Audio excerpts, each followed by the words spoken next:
Good morning. This is Startup City speaking, BOA Online. And today I'd like to show you a little bit of a snack. So I'm taking some crackers, buttery crackers top, and I'm going to roll rice in it. So I've mashed up in the mortar some rice, and I'm simply going to add a little bit of sugar into it just to make it sweet, and then I'm going to add a little bit of red chili pepper and salt as a spice to it. And what we're going to do is roll it up. And what are we talking today about?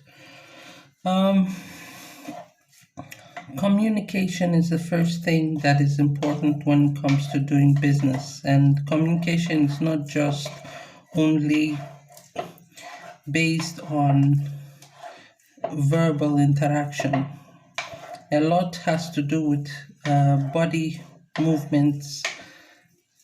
So every profession that exists produces a certain amount of neurons in the brain that people misunderstand. People in rough works, they usually come across as aggressive, even if they are tired kind of people. So sometimes once someone's actions may be misconstrued to be kind gestures, and there are those that speak in very finesse words, but at the same time, all they do is they simply piss people off around them. See, you could communicate with somebody thinking that you said something nice, meanwhile, you just insulted the person. Now, all the humming sound, and all of those things, they also mean something. If you aren't paying attention to how people communicate around you, you will end up assuming that you're always on the right or you're always on the wrong. So, pardon me, I am going to use my hands today. Normally, it should be done with gloves. I don't have some. So, you roll it in a ball and you simply coat it. Because it's gooey, you simply coat it in biscuits, crumbs. You can use bread crumbs or biscuit crumbs if you like. And here you have your unique rice ball, sweet rice balls, crispy. How do we call it? You see, in business, for instance, like McDonald's, when you go in there, when people are ordering for food, they call, I want a deluxe, or I want a Rizzo Mac, or I want Flavor Flav. These sort of communicative words, they give special feeling to a product. So sometimes restaurants, they scare people when they make overly exuberant names for food products, and customers, they can't relate to it. So what's important for businesses to remember is, how does a customer relate to the product that you're making? That is a very big part to communication within companies. When it comes to company names and logos, you have to be aware that people want to relate to things before they buy into things.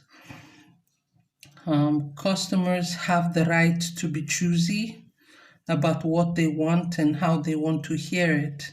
And this knowledge didn't just come overnight to every business owner today.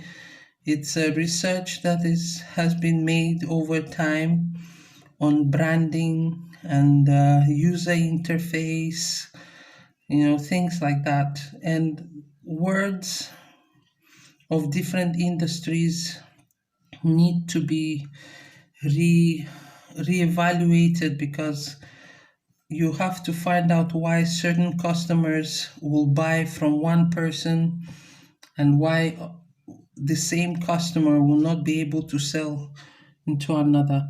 So here you have nice cheese balls. I would say so.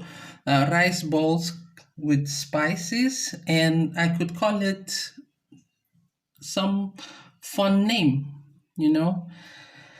Uh, you can simply add a little bit of spice again on top to make it fun, and you serve. You see, plates like this, for instance, dishes, is part of what being in the restaurant business becomes a chef's duty. They ought to design ways on how to present various types of foods so that customers are entertained and they feel special.